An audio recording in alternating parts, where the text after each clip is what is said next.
And now, a Canadian moment. Well, Stockwell's called it a day. Yep. Now, people all across the country are asking themselves the same question. Who the hell is Stephen Harper? You know, Preston Manning took that party from nothing to national prominence. And Stockwell took them back again.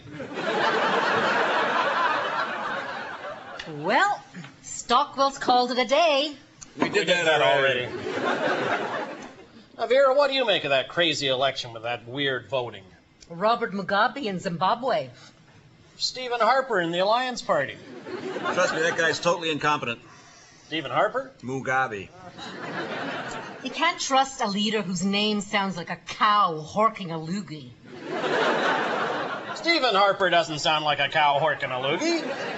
His party's guilty of crimes against humanity. Oh, that's a pretty harsh thing to say about the Alliance Party, Al. I'm talking about Mugabe in Zimbabwe. Well, I'm glad I don't live there. People are too wild and crazy and unpredictable. Zimbabwe. Alberta. Point is, we all understand what's going on. Do you believe those people in Vancouver? They have to be hospitalized after confusing windshield washer with Gatorade. I mean, do you believe that? Elvira, that type of mix-up is common in B.C. During the last election there, voters confused Gordon Campbell for a caring premier. Good insight, Al. Yeah, it's a gift. So, I see Elvis Stoico is quitting competing as a skater. He's considering acting in movies. What kind of movie would Elvis act in? How about Lord of the McCain's Onion Rings? You're a regular Mike Billiard.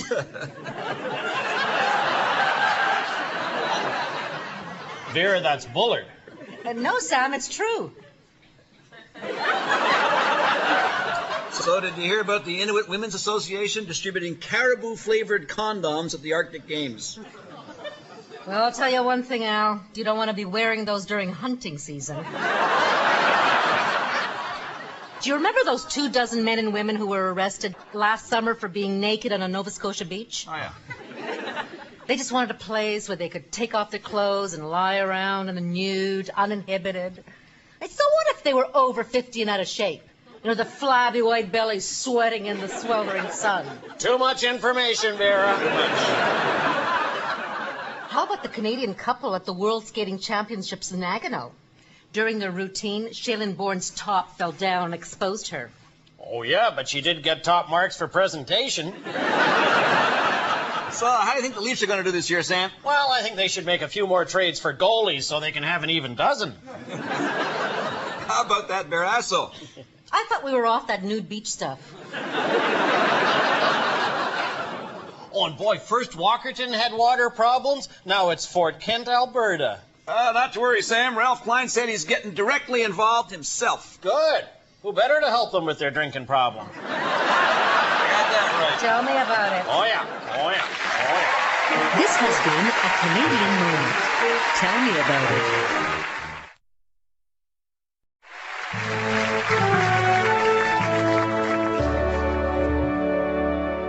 Good afternoon. I'm Nancy Wilson, and I'm 100% woman.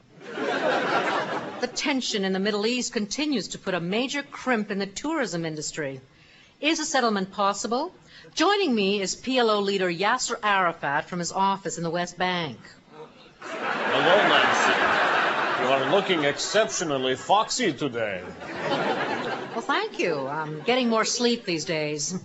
Describe your situation there. I am seated. In regards to political and military matters? Oh, well, previously I was under house arrest, but now I am not. Of course, I no longer have a house. Are you any closer to a peace agreement today than you were a week ago? Yes, we have just negotiated a ceasefire.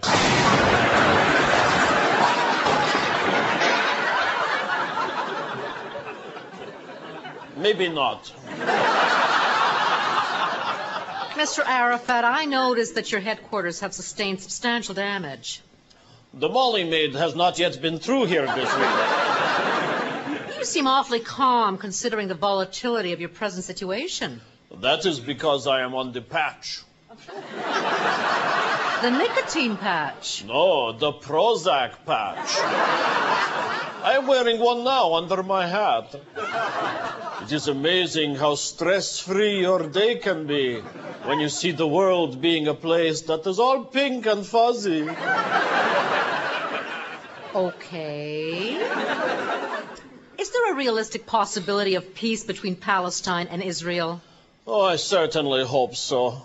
It is really hard to get good health coverage when you're being shot at every day. Maybe we need an impartial third party to come over and broker peace for us. Like Prime Minister Chrétien? Oh, I do not think so. Why not? We have all suffered enough already. Good point. And that's it for News World today. Does anyone have an umbrella? I think it's going to rain.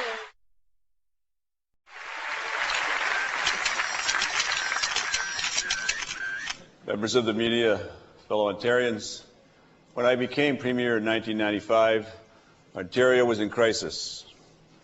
Now that I'm leaving, the crisis is over.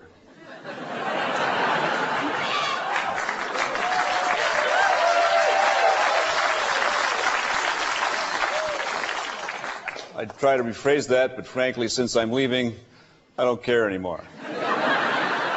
As I prepare to leave provincial politics, I want to be remembered as a generous arts funder and museum builder, instead of the ruthless, cutthroat Mike the Knife I've been for the past 7 years. It's difficult to find the right words this time, so let me express it my way.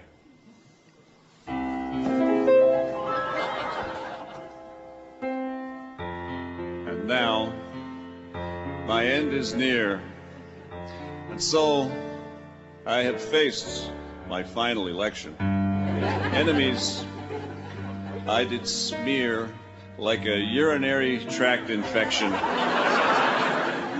I've cut provincial taxes. I've slashed spending on our highways. And cut. I did it the Mike Harris way. Complaints, I've had a few, especially when I cut health care. I slashed education too, and I kicked all those bums off of welfare.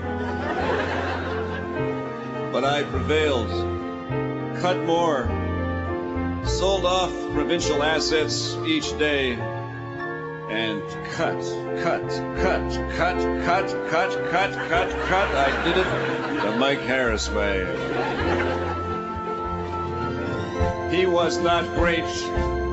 I hear you scoff. Wait till you hit the Ernie Eves trough. Then you will wish old Mike were back, giving deadbeat dads the sack. I had the guts to kick all butts and did it the Mike Harris way. See you in Ottawa.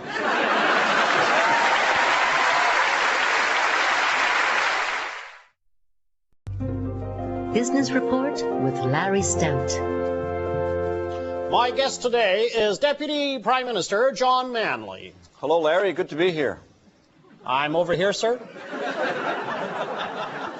Now, last week, you made some comments that caused the dollar to dip drastically. Well, Larry, that large drop in the dollar was the result of normal market ups and downs, not the result of me opening my big fat mouth.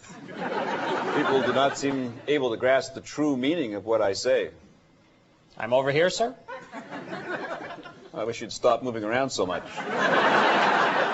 So, when you said corporate Canada was using the low dollar as a crutch, you were really saying something else?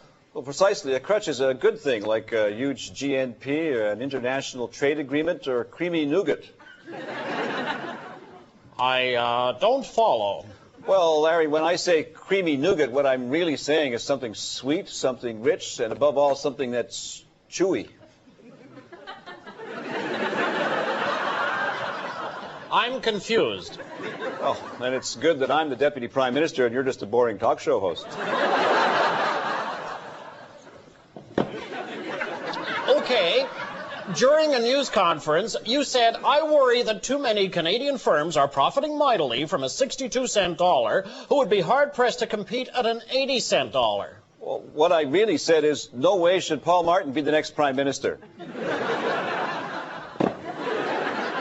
Larry, it's important for concerned Canadians to see eye to eye.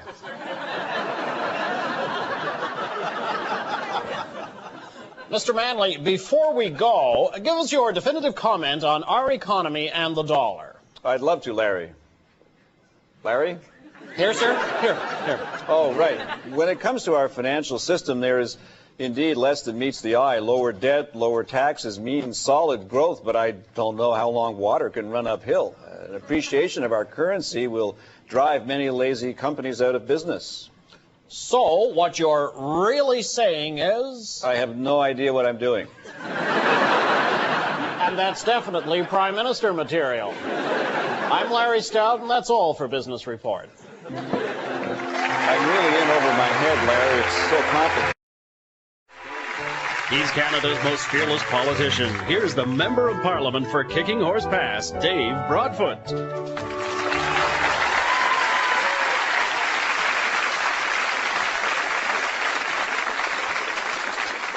As a member for Kicking Horse Pass, let me ask you, what is happening to the political right and the political left in this country? We have the Liberals, we have the Conservatives, the Alliance, the Bloc Québécois, the NDP.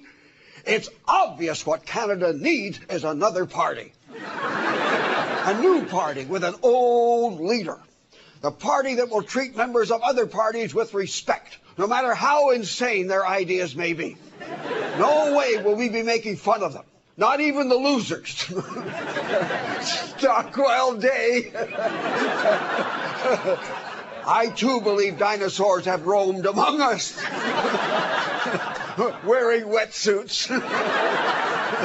Another question I'm asked, could this new party become part of an alliance? I was told even the Prime Minister himself has expressed interest in this idea. I went to Sussex Drive to put it to him. The idea. When I regained consciousness, he had me by the throat. As he later explained, I tried to shake hands with the guy, but his neck got in the way. Canadians need answers today. My constituents are turning to me. Listen to their questions. What's your policy on immigration? Will you carry on the tradition of allowing illegal immigrants to lie to us and then end up living all over this country? The answer is yes and no. I will restrict those people who lie to us to the Ottawa region. Another question.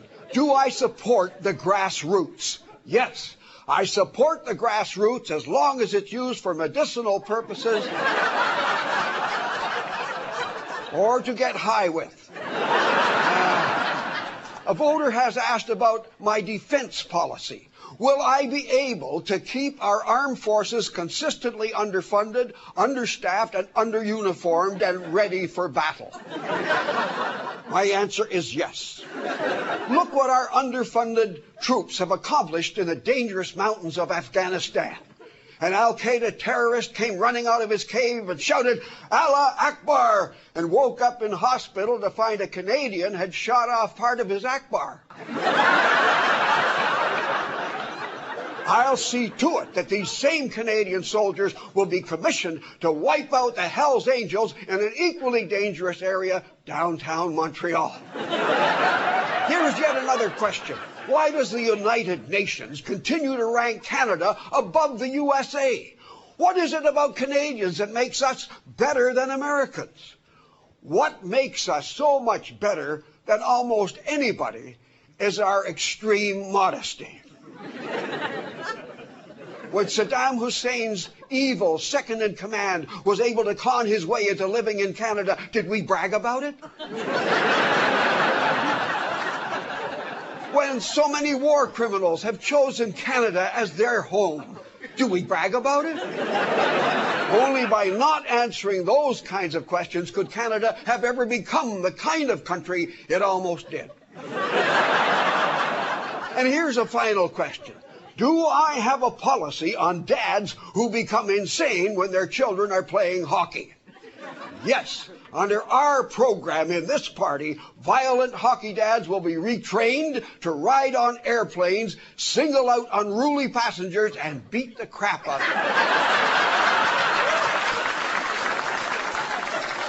them. In closing, let me say this. It's time to forget about uniting the right. Stockwell Day. Forget uniting the left. This new party has just one goal, and that is that under my leadership, this party will unite the middle.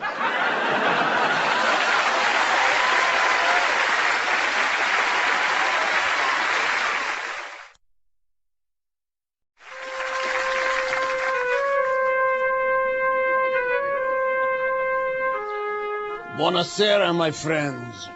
It is I, the Galliano father. Recently, the qualifications and competence of me, Alfonso Galliano, when I was a cabinet minister, have come into question. Sven Robinson say there is a cloud of sleaze and corruption over Alfonso. Hey, paisan, for a cabinet minister, that's an asset. I have been unfairly accused of using favoritism and patronage. I honestly tell you right now, anyone accusing me of favoritism and patronage is not getting any contracts from me.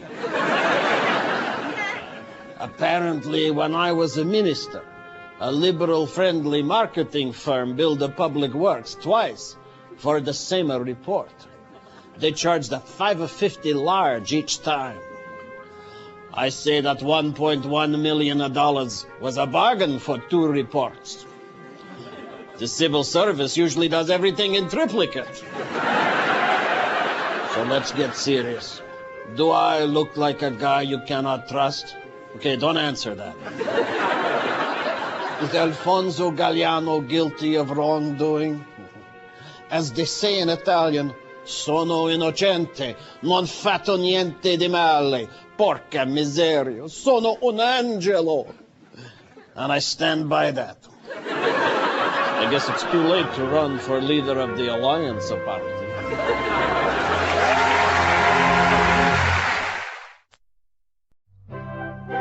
Critic at Large with Gilbert Smythe Biteme.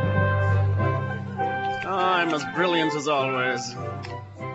Well, it's that dreadful Oscar time again. 5 minutes of entertainment spread over 4 hours. Let's look at the categories. Best Actor, Sean Penn for I Am Sam. Didn't I see this character eating green eggs and ham in the Dr. Seuss film? Sean Penn. I've seen better acting from a Bic pen.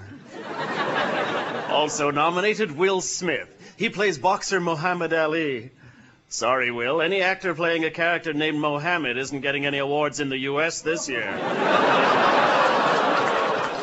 Nominated for his work in the Bedroom is Tom Wilkinson. Never heard of him. And there's also Denzel Washington. Oh, Denzel, you know that acceptance speech you're working on? I wouldn't bother.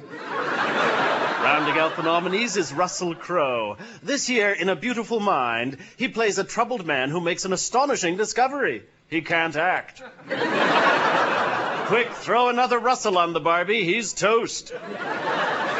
And now we come to the category Best Actress. Nominated is Dame Judi Dench. Hello, I'm a prune. Also nominated, Renee Zellweger for Bridget Jones's Diary. Dear Diary, this movie sucks. And then there's Sissy Spacek, who plays a distraught mother who gradually comes unraveled over the tragic death of her son. Yes, it's the feel-good movie of the year. Sissy darling, 2 words. Halle Berry gives a wonderful, sensitive, multi-layered performance in Monsters Ball. No, I'm thinking of the donkey in Shrek. Next is Nicole Kidman. Her singing in Moulin Rouge was a tour de force, but I think it could have been a little bit better with one small addition. And now we come to Best Picture of the Year, Gosford Park. I enjoyed this movie. About as much as having a prostate examination with a corkscrew. In the Bedroom. Well, this is a message picture. The message is, it blows. Lord of the Rings is about a dark lord, a wizard, an elf, a dwarf, and a bunch of hobbits. This is not a movie, it's my ex-wife's family reunion. In A Beautiful Mind, Russell Crowe plays a brilliant but disturbed mathematician. Well, Russell, here's a little equation for you. Russell Crowe plus movie scripts equals total crap. And finally, Moulin Rouge, which is French for you wasted $12 if you went to see this movie. This is totally unwatchable. Just like...